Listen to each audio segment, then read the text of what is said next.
예, 제가 순서가 두 번째가 돼서 오늘 굉장히 다행입니다. 제가 이런 자리에 몇 번 와보니까 순서가 이제 제가 뒤에서 얘기하게 되면은 앞에서 말씀하시는 분들 발표하실 때 그러니까 듣는 표정을 짓고 있기는 한데 머릿속으로는 계속해서 내가 할 말만 이제 생각하게 돼가지고 지금 그렇지만 저기 이강모 선생님 말씀은 재밌게 들었습니다. 저는 이제 오늘 두 번째로 발언을 마치고 그 다음 발표하시는 분들 얘기를 재미나게 듣겠습니다. 제가 요 며칠 동안 굉장히 많이 화제가 됐던 경복궁 돌담 저기 스프레이 낙서 테러 뉴스 다들 보셨죠? 그래서 굉장히 많은 분들이 분노하시고 그래서 저런 일이 다시는 없게 하려면 어떻게 해야 되냐. 그러니까 범인들을 잡혀보니까 14살, 16살짜리 티네이저들이더라고요. 그러면서 또 이 아이들이 무슨 일종의 스트리트 아트 하겠다는 뭐 그런 게 있었던 것도 아니고 저기 무슨 공짜 영화 사이트를 선정하면은 이제 돈을 주겠다는 어른한테 그래가지고 돈 10만 원을 받고서 이런 거를 했다라는 이제 우리 이제 뉴스를 이제 봤는데요. 제가 지난주에 그 뉴스를 보면서 무슨 생각을 했냐면은 이게 저는 84년에 서울대 인류학과를 들어가서 89년에 브라질로 유학을 갔습니다. 그래서 그 인류학을 박사를 하러 가서 이제 박사는 못하고 왔는데요.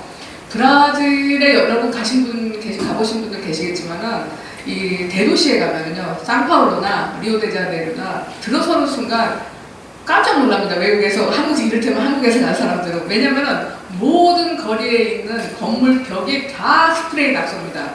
정말 하나도 빼놓치고 한 건물도 앞에 놓고 다 낙서를 해놓습니다.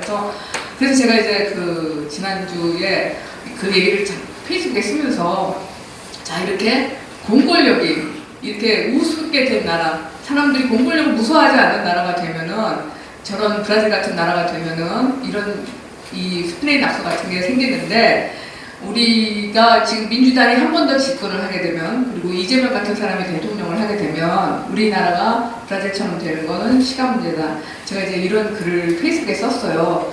그랬더니 보통 이제 제가 페이스북에 글을 쓰면은 그 악플이 잘 안 달립니다. 왜냐면은 누가 와서 뭐라고 그러면 제가 막 지랄발광을 하면서 끊어버리기 때문에 잘 안 달리는데 그날은 어떤 개새끼가 와서 악플을 달았어요.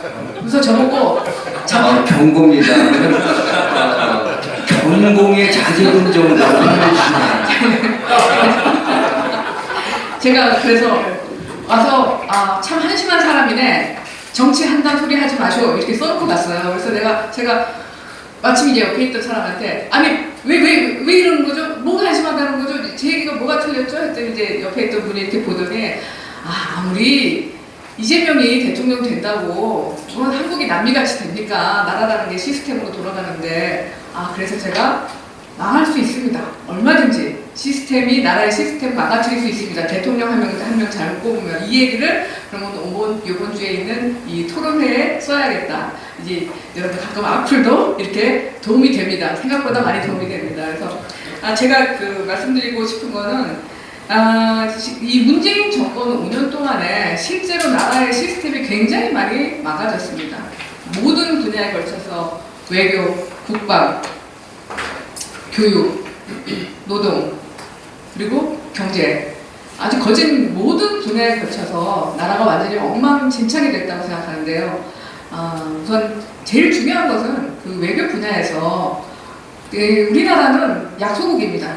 이 강대국의 핵군 경쟁의 승패에 따라서 운명이 결정되는 약소국은 강대국한테 줄을 잘 서서 살아야 됩니다. 그런데 문재인 정권은 이 균형 외교라는 걸 하겠다고 했죠. 대한민국은 제 생각에는 균형 외교를 할 주제가 안 됩니다. 주제 파악을 잘해야 됩니다. 주제가 안 되고 균형 외교를 할 문재인 정권에서는 외교 실력이 안 됐습니다. 그렇기 때문에 중국과 사드 배치로 인해서 갈등이 생겼을 때 이런 중국에서는 하나령을 통해서 대중문화 수출 막았죠. 중국 시장에서 삼성, 현대 자가 판매량 떨어졌습니다. 이 롯데는 쫓겨나다시피 했습니다. 그런데 거기에 대해서 국익에 대처해서 국익을 보호하지를 못하고 오히려 사드 추가 배치 불가하다든지 이런 이런 걸 포함하는 3불 합의를 했습니다. 이제 국제적 외교적으로는 그렇게 했고 국내에서는 또 경제 우리가 모두 알고 있는 이 탈원전 정책을 통해서 이 우리 한국의 전력 사업 생태계를 거의 붕괴시켰습니다. 대한민국 전력 부족 국가죠. 전력의 30%를 원자력으로 감당하는 나라인데 이 나라에서 대통령이 갑자기 원전은 불안한 것이야. 나는 사이비 종교를 신봉하는 바람에 이 산업 생태계가 어떻게 됐습니까? 직격탄을 맞았고 그래서 이 지역 경제 또 타격을 입고 원전 세계적인 수준이던 대한민국 원전 산업계의 인력들 일자리를 잃고 그렇게 산업이 무너지는 것을 보았습니다. 이게 또 하나 그래서 이 탈원전과 함께 동시에 신재생 에너지 정책 추진을 했죠. 그래서 신재생 에너지 추진해야 됩니다. 세계적인 의제고요. 한국에서도 발달시켜야 되는 산업 분야인데 그러나 대한민국에서 문재인 정권 5년 동안은 이 신재생 에너지 분야는 그야말로 비리의 온상이었습니다. 이 12조 원이 신재생에너지 지원금으로 예산이 투입이 됐었는데요. 그 중에 6조 원의 절반에 대해서 이제 감사가 있었죠. 그 감사 결과 무려 7,000여 곳이 7,600여 곳이 넘는 부정 지출이 있었고 이 부정 지출된 예산은 8천억 원이 넘었다는 그런 결과가 나왔습니다. 그리고 이제 여러분 다 아시는 얘기지만 이 사법부, 김명수 사법부가 를 어떻게 이 사법부라는 것은 힘없는 시민들을 보호하고 또 민주주의를 지키는 어떤 최후의 보루의 역할을 하는 곳입니다. 그런데 문재인 정권에서는 이런 함량 미달인 인물 김명수 대법원장이 자신의와 그 입맛에 맞는 인물들을 요직에 등용하고 그다음에 판사들로 하여금 평가받지 않고 일하지 않아도 되는 그런 체제를 만들면서 정의가 한없이 늘어지고 한없이 미뤄지는 그런 시스템이 됐습니다. 그래서 이 민주주의를 지키는 보루가 아니라 문재인 정권을 지키는 보루 역할을 했습니다. 여러분 다 아시다시피 그래서 이렇게 소득주도 성장이라든가 탈원전이라든가 이런 그 신재생 에너지 그의 잘못된 그 예산 이 비리의 원상이라든가 이런 것으로 인해서 나라를 거의 전 분야에 걸쳐서 만신창이가 되게 만든 이 정권이 다행히 정권 교체가 됐을 때 그럼 정말 대한민국이 아직 구분이 다 하지 않았구나. 이게 어떤 나라인가. 정말 2차 세계대전 이후에 세계에서 가장 가난한 후진국에서 선진국 문턱에 이른 우리는 전 세계에서 하나밖에 없는 유일한 나라 아닌가. 그래서 나라가 망하지 않으려고 우리가 정권이 교체가 됐다고 했더니 그게 아니고 이 정권이 교체된 그 다음 날부터 이 민주당에서는 대통령 퇴진을 요구하고 국회 과반석의 힘을 이용해서 계속해서 탄핵 위협을 하면서 지금 1년 반, 대통령 임기 1년 반이 지나왔습니다. 이 사람들이 민주당에서 주장하는 자기네들이 믿었던 모든 정책이 다 실패로 돌아갔기 때문에 이제 와서 어떤 분은 나는 그 사람들이 진정한 좌파라고 생각하지도 않는데 좌파라거나 진보라고 생각하지도 않는데 어떤 진보 성향, 좌파 성향의 정책을 내놓을 게 없습니다. 그냥 오로지 주장하는 것은 두 가지죠. 대통령이 영부인과 함께 권력을 사유화하고 있다. 그리고 검사 독재가 돌아왔다. 그겁니다. 그래서 우리가 지난날 독재를 막았던 민주화 세력이고 이번에 돌아온 독재도 우리가 막겠다라는 이런 주장만 지금 1년 반 동안 하고 있는 것입니다. 그래서 여러분 이 독재라는 게 얼마나 추악하고 얼마나 괴물 같은 것인지 세월이 많이 흘러서 당신들 잊어버렸지? 그래서 서울의 봄 영화를 봐. 그 영화를 보면 그 독재가 어떤 것인지를 볼 수 있어 하는 지금 서울의 봄 영화가 있습니다. 여러분 많이 보셨을 것 같은데요. 저도 아주 재미나게 봤습니다.